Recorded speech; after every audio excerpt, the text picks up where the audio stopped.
So matagal ka na nagdadrive. O eto, tanungin kita. Refresher. Tanong mo ganito. Kapag ang motorista ay nag-ilaw ng headlight niya sa'yo, ano ang ibig sabihin daw niyan? O letter A, magbibigay daan sila sa'yo. Letter B, may radar speed trap sa unahan.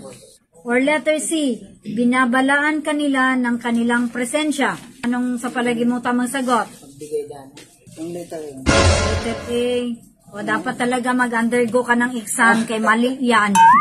Kapag inilawan ka, ibig sabihin, in-inform ka, yung presence nila, ganito kasi yan. Importante yung side mirror. Kasi yung side mirror, hindi lang yan tingnan natin kung may sasakyan. Titingnan na natin, nagre-reflect yan kung iniilawan ka ng sasakyan.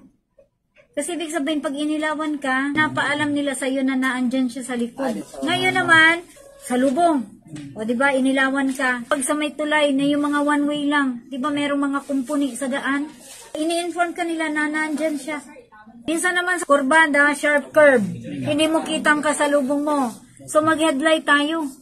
So pag nag-headlight tayo, ibig sabihin, pinapaalam niya kung sino man yung naandun or may mga tatawid sa daan na may sasakyang paparating. Naku kuya, mapalo kita.